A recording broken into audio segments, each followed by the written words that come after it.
수원에서 많이 빠진 아파트는 9억까지도 빠졌습니다. 이젠 정말 사야 하는 시기가 온 걸까요? 아니면 아직도 더 하락할까요? 안녕하세요. 공인중개사 선생 공선생입니다. 많이 빠진 아파트는 누군가가 높게 산 아파트입니다. 누군가 높게 샀다고 해서 떨어졌다고 해서 그 가격은 정상이 아닐 수 있습니다. 수원에서 가장 많이 떨어진 탑5와 기본 분석을 곁들여 봤습니다. 시간이 없어서 떨어진 아파트만 얼른 보고 싶으신 분은 옆에 영상을 클릭하시면 됩니다. 그리고 기본 분석을 함께 해보고 싶은 분은 계속 보시면 됩니다.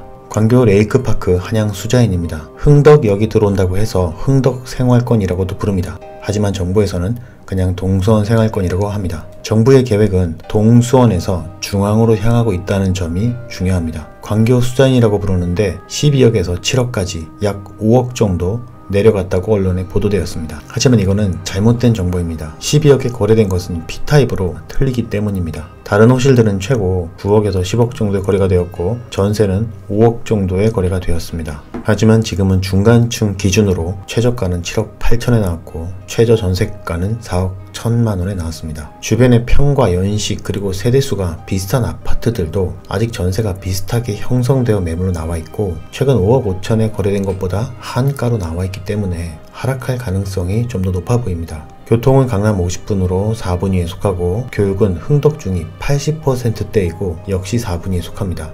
초등학교 분석은 아파트끼리 비교할 때 해야 되므로 제외했습니다. 상권 역시 4분위입니다. 고밀도이고 준신축에 속하면서 소학과 카페, 태권도 학원 등이 슬리퍼 상권입니다. 단 하나 아쉬운 게 있다면 주변에 걸어 다닐 수 있을 정도에 있지만 학원가가 좀 멀리 있습니다. 그러니까 좋은 학원들은 좀 멀리 있다는 얘기입니다. 아파트마다 해야 하는 기본 분석이 조금씩 틀립니다. 목동 같은 경우는 강남과 멀어도 강남과의 거리가 아파트 가격에 크게 영향을 미치지 않습니다. 5분위를 설명하자면 은행이나 평가사 혹은 KB 같은 통계에서 분위별 아파트를 나누는데 5분위라는 것은 가장 비싼 아파트로 분류됩니다. 물론 여기에는 국평 기준이고 고가 아파트들은 제외합니다. 수원은 특례시이고 대한민국의 수도권은 서울, 인천, 수원의 삼각벨트 중심으로 발전을 했는데 그게 지금까지 내려오다 보니까 수도권의 한중 역할을 하고 있다는 것부터 이해하면 수원을 이해하기가 조금 더 쉬워집니다. 다시 말해서 고양시, 안양시, 용인시, 성남시, 부천시의 위성도시적 성격과는 달리 자족도시에 가깝다는 겁니다. 그래서 수원의 서울 출퇴근자 비율은 9.5%로 다른 수도권 베두탄에 비해 상당히 좀 낮은 편입니다. 누구나 다 아는 세계문화유산인 수원 화성 같은 소리는 빼고 거기에는 삼성전자 R&D 센터랑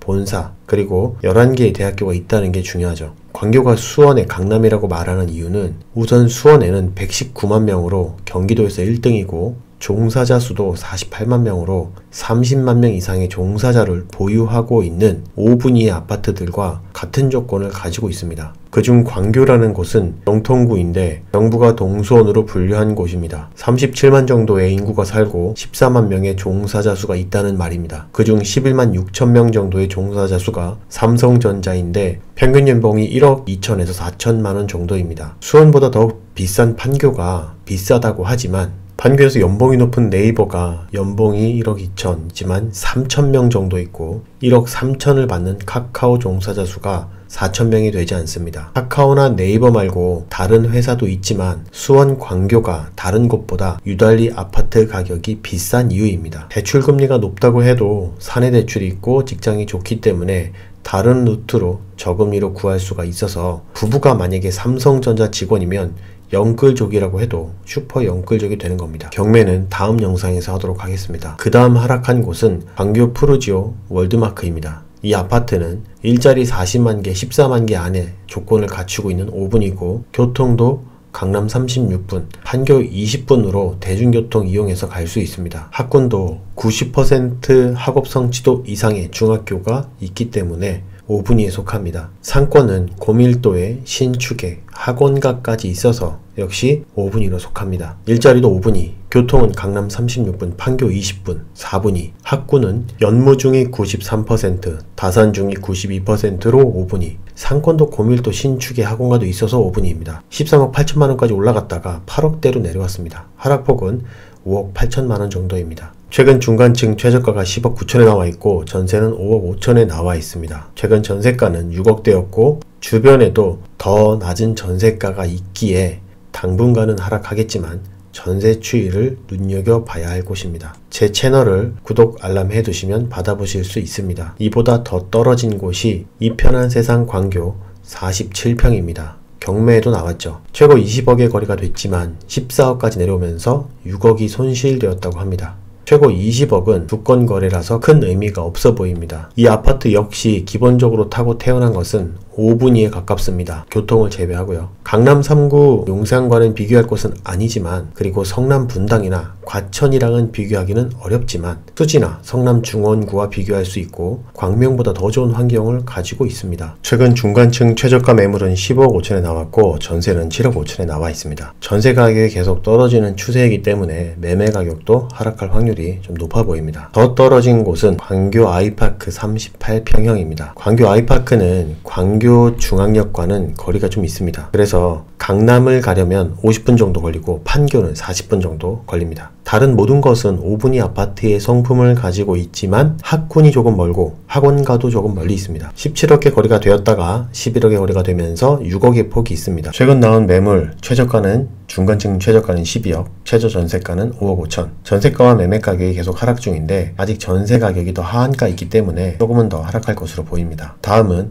광교 중흥 S클래스 44평형입니다. 익히 들어서 잘 알고 계시지만 최근 추이는 반등할 수도 있는 상황에 있습니다. 대장이 반등을 할 수 있다는 것은 반등하고 나서 2등, 3등, 4등도 반등할 수 있는 시장에 접어들 수 있다는 거죠. 처음에도 얘기했지만 수원은 서울과는 의존도가 좀 약하기 때문에 꼭 지켜봐야 하는 상황입니다. 광교에 30평형대와 40평형대의 챔피언 벨트를 석권한 두 채급 챔피언 아파트입니다. 교통 빼고는 모두 5분위 성품을 지닌 대장 아파트입니다. 최고 27억에 거래되고 최근 17억에 거래가 되면서 10억 가까이 빠졌습니다. 최근 최저가는 20억에 나와 있습니다. 그리고 최저 전세가는 9억에 나와 있습니다. 전세는 36개 정도 나와 있는데 9억 전세는 모두 한 7개 정도 있습니다. 위에 22년도 45평형 전세 거래량은 31건 정도 되죠. 한 달에 3건 정도 거래가 된다면 4월 정도부터는 10억의 전세가 나오게 됩니다. 이 아파트 주변에 입주가 많아도 대체하기가 어려운 아파트입니다.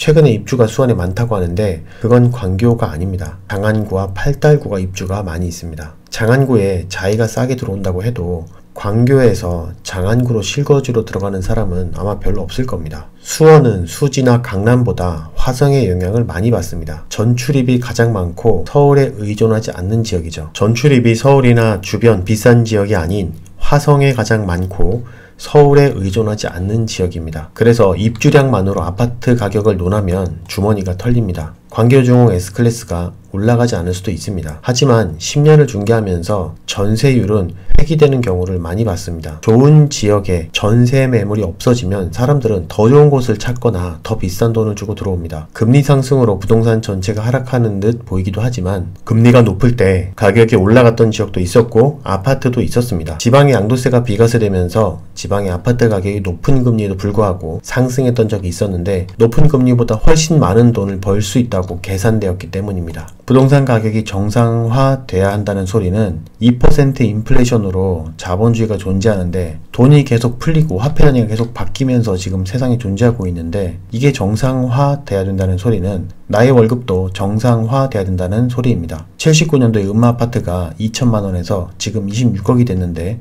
당시의 월급이 10만원이었는데 내 월급도 다시 10만원이 돼야 된다는 소리랑 똑같진 않지만 비슷할 수 있다. 왜냐면 나의 월급도 물가이기 때문입니다. 기업들이 세계를 이끌어가는데 가장 큰 물가는, 가장 큰 생산비는 바로 인건비이기 때문이죠. 시간이 지날수록 돈을 벌려고 투자하기보다는 지키기 위해 투자할 겁니다. 나의 월급으로는 가족의 인스타처럼 할 수는 없습니다. 나의 인스타그램이 아오지 탄광이 되지 않으려면 최소한의 기본 분석을 해야 한다는 게 저의 뇌피셜입니다. 다음에 더 좋은 영상으로 뵙겠습니다. 참, 여기까지 봐주신 분들을 위해 시세를 정리한 링크를 걸어두겠습니다. 아래 화면을 클릭하시면 일일이 정리하려면 5시간씩 걸리는 시세를 정리해 두었습니다. 긴 시간 봐주셔서 감사합니다. 광고도 봐주세요. 감사합니다. 도원 공선생이었습니다.